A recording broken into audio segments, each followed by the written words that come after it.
Bonjour les béliers, c'est So. Donc je vous ai déjà fait un tirage pour le mois d'octobre. Donc là n'est pas mon but. Je voulais vous tirer un petit poème. Voilà, j'ai décidé de faire une capsule un peu poétique en milieu de mois. Voilà, en fonction du tirage de mon jeu de 52 pour vous les béliers. Ok, on a un beau valet là. Valet de carreau.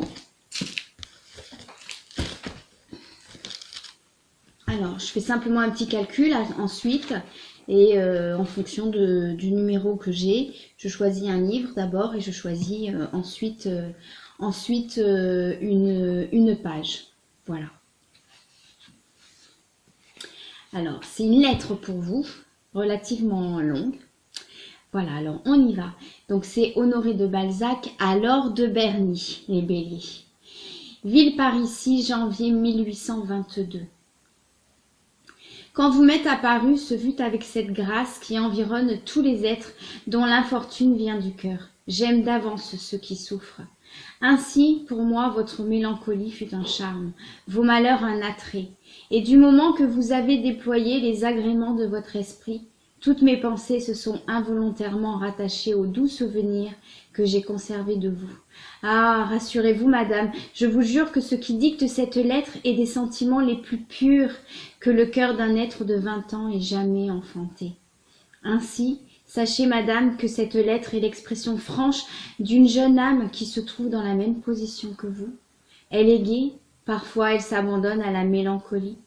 Dans un de ces moments où tout semble peine, qu'elle s'est adressée à vous pour vous faire la confidence de ses pensées dont vous êtes le centre.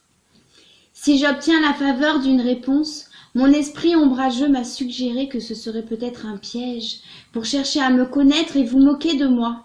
Mais non, je n'ai point cela à craindre, car vous ne me répondrez pas. Il y a 1000 raisons qui vous retiendront et dont vous n'aurez pas le courage de secouer le joug.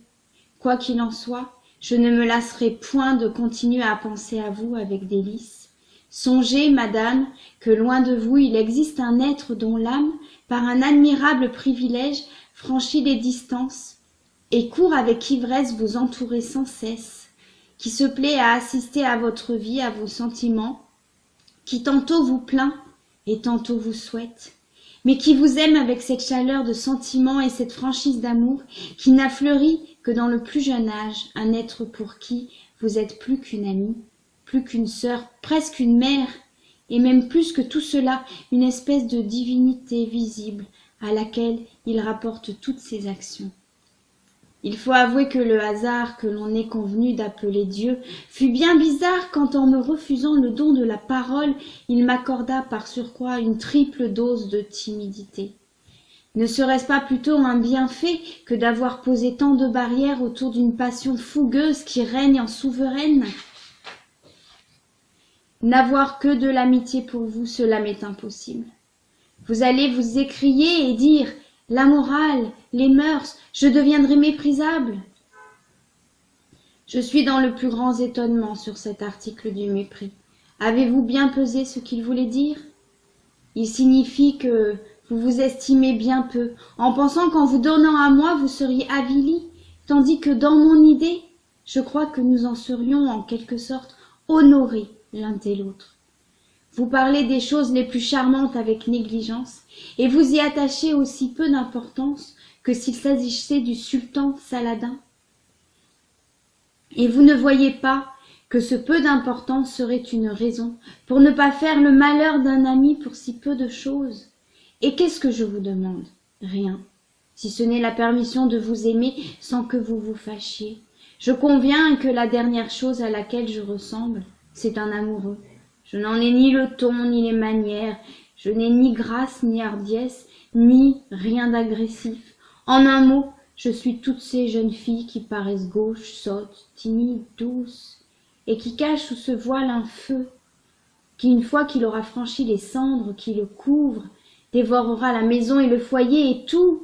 Quel problème qu'une femme qui retrouve dans le commencement de son automne des jours aussi beaux que ceux de l'été, qu'une femme d'esprit qui juge le monde tel qu'il est et se refuse à cueillir la pomme qui perdit nos premiers parents. Je suis persuadée que vous n'avez pour moi aucun sentiment dans lequel il y ait quelque chose qui admette la familiarité et la joyeuserie de l'âme et la folâtrerie.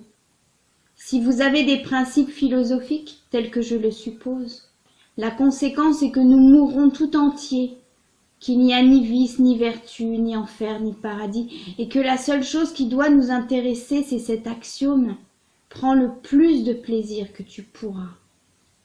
Au surplus, jamais je ne peindrai mieux mon caractère qu'il n'a été dépeint par un grand homme. Relisez les Confessions et vous l'y trouverez tout au long. Voilà, donc c'est une très jolie lettre d'Honoré de Balzac à Laure de Berry.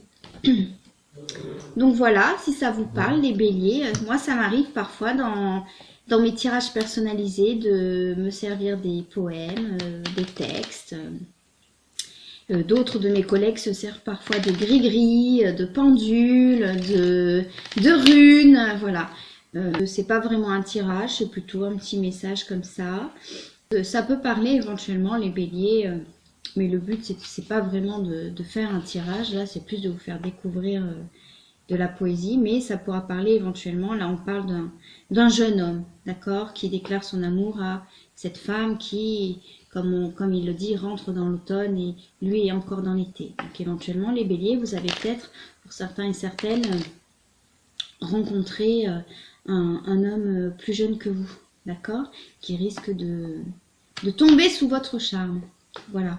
Bon, bah écoutez, je vous embrasse. Alors, je sais que je ne vais pas faire fureur avec ce genre de capsule, mais voilà, si certains aiment bien, je continuerai. Et puis, en même temps, ça vous fait découvrir de beaux textes oubliés. Voilà. Voilà, bisous les béliers.